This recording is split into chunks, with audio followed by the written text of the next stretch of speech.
Imagine moving to Germany without a job offer, living in Germany legally for 1 year, and even earning money while you search for a job. Sounds unreal, right?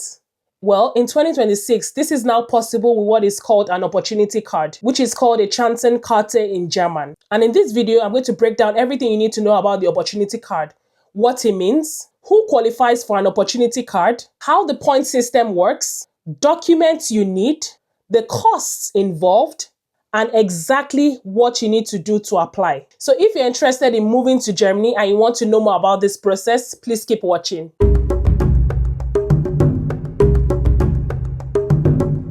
Hi guys, welcome back to my channel. If you're a newbie, welcome. If you're a returning subscriber, thank you so much for clicking in again. Now let's start simple. The opportunity card is a residence permit that allows you move to Germany without a job offer, and it allows you search for work while in Germany. Before, no job meant no visa.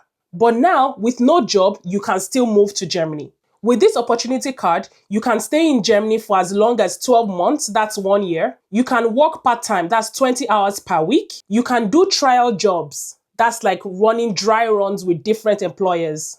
So think of an opportunity card like Germany saying that they need skilled workers, come here and prove yourself.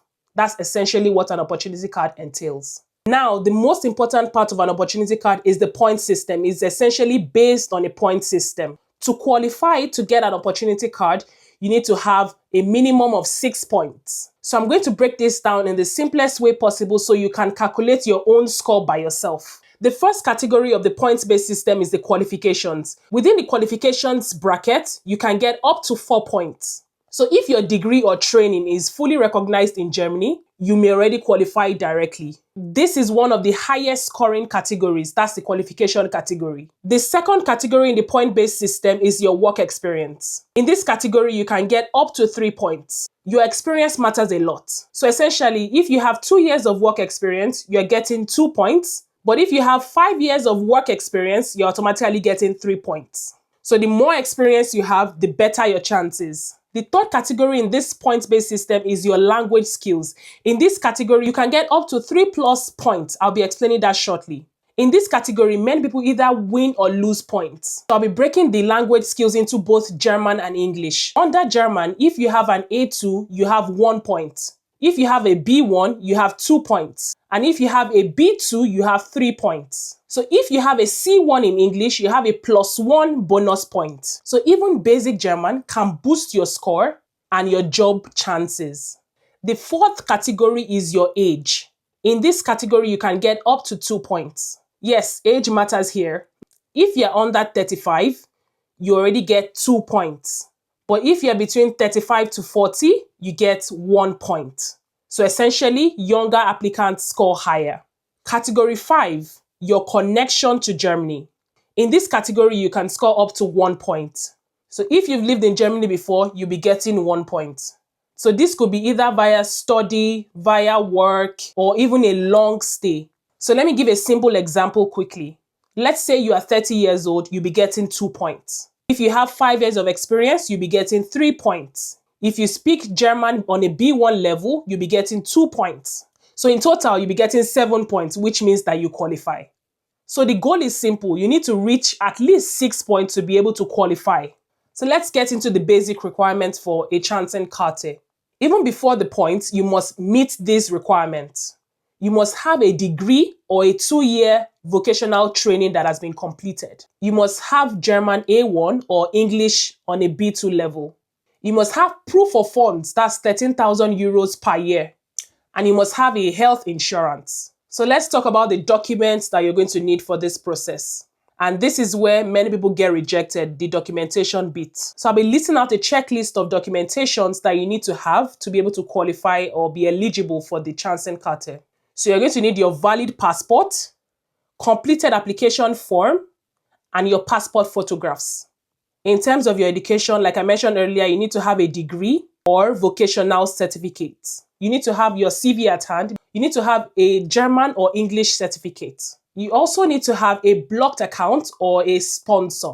You also need to have health insurance. And lastly, you need to have documentations that support or provide evidence of your points scored, the points that we calculated earlier. You need to have evidence supporting your points. So now let's talk about the costs to be incurred. That's the shmoney. There's a mandatory visa fee of 75 euros. You need to provide a proof of funds of 13,000 euros. Also, you need to budget for your insurance, your flight tickets, your rent. So realistically, you're looking at a budget of about 15,000 to 17,000 euros in total. So here's how to apply. Step 1, go to the official portal. I'll be linking the portal URL in this video. Step 2, fill your application. Step 3, upload your documentations. Step 4, attend your embassy appointment. The duration to have in mind is between 2 to 3 months. It might be higher or it might be lower. It depends on the embassy and the backlog they have. But let me be honest with you, there's no guaranteed job. Language barrier is real. Cost of living is high. But if you look on the bright side, you're already inside Germany. You can network and you can now begin to attend interviews. And even companies that want you to be physically present at interviews, you can now begin attending interviews. So that's a huge advantage. So if you want to get on this year, I would advise that you apply for jobs before arriving in Germany. Focus on English-speaking roles for now, for the meantime. That's in tech, products, and also startups. Learn German ASAP. If you can learn from your home country, start learning German ASAP. Use trial jobs strategically. You know I mentioned the trial jobs at the beginning of this video where you can run dry runs with different employers. And lastly, choose the city that you'll be staying in wisely. So in conclusion, an opportunity card is not a guarantee. It's an opportunity. Germany has opened the door wide open, and the question is, are you ready to walk through that door? If yes, then please get started immediately. So thank you guys so much for watching again, and as usual, please like, share, comment, subscribe, and I'll see you in my next video. Tschüss!